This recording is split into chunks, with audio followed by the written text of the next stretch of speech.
Tungkol sa kidney stones, ano yung pwede ninyong inumin, kainin, paano malalaman, at prevention tips habang buhay. Number 1, ang pinaka-best inumin ay tubig. Yan ang winner natin. Sana madaming tubig ang mainom natin. Tuturo natin gaano kadami. Number 2, sabaw ng buko. Pwede din. Number 3, sabaw ng fruit juices katulad ng apple juice, orange juice, grape juice, grapefruit juice, diet lemonade. Pwede yan.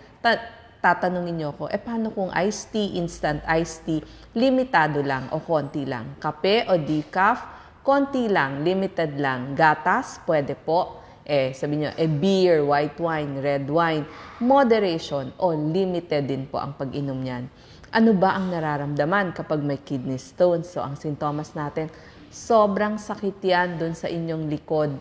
Masakit din dun sa may singit o dun sa may puson o dun sa inyong tiyan. So, kapag ganon, pumunta po tayo sa emergency room. Kung ayaw nyo naman sa emergency room dahil may klinika pa or may offices pa, pwede po sa outpatient ng inyong urologist. Ito ang doktor para sa bato o doktor sa kidneys.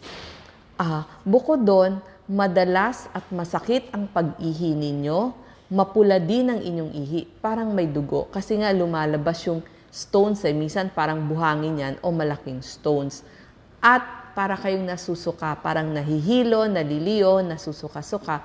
Ano ang dapat nating malaman tungkol sa kidney stones? Masakit po ito. Kahit sindiit lang siya ng buhangin o kahit malaki siya, ay masakit pa rin to. Kaya pagdating sa emergency room, bibigyan kayo ng ibuprofen, naproxen. Ito po yung mga pain relievers.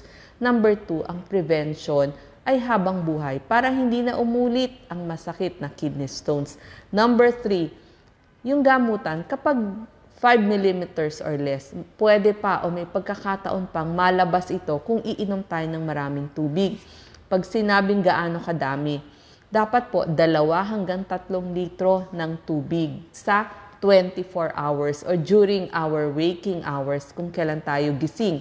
Ibig sabihin nun, 8 baso or 10 baso hanggang 12 basong tubig sa buong 24 oras or habang nagigising tayo.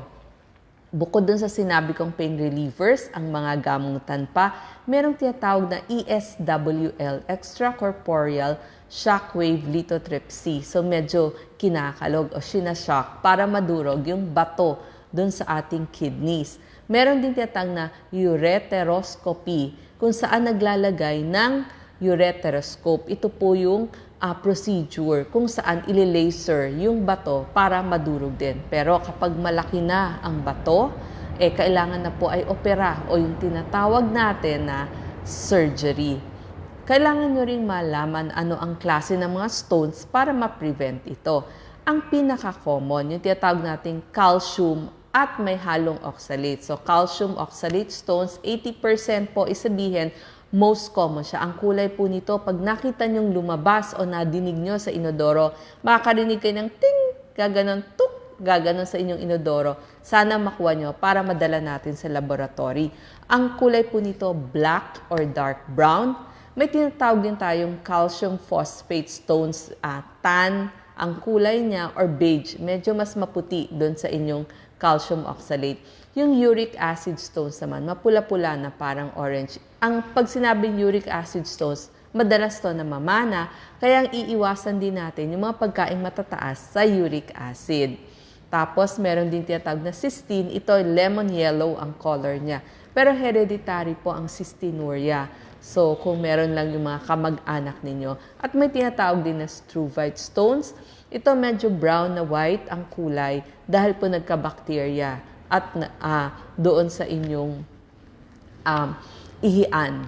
So, ang prevention secrets natin, kapag meron tayong nakuhang stones o tinatawag natin kidney stones, bato sa bato, dalhin po natin sa laboratory at ipa-analyze para alam natin paano natin mapiprevent. At sana po, once a year, magpapakonsulta tayo sa ating urologist. Kasi nga, diba, pwedeng umulit kung tumutubo pa rin ang mga bato. Ano ba ang dapat kainin? Siyempre, ang unang tanong, Doc, ano pa ba yung pwede kong kainin? Bawas po sa alat. Yun ang number 1. Mababa sa asin. So, lahat ng may sodium na pakete, basahin po ninyo. Pero gusto natin, mataas sa calcium. Kasi yung calcium, tumutulong yon para mabawasan ang pag-absorb ng oxalates. Ang source po ng calcium, yung mga berdeng dahon ng gulay katulad ng pechay, broccoli, repolyo.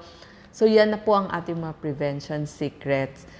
Pero, ang pinaka-rule talaga, water is the best. Inom po tayo lagi ng maraming tubig para iwas dehydration. So sana po hindi na uulit ang masakit na bato sa bato at tinatawag na kidney stones. Goodbye po.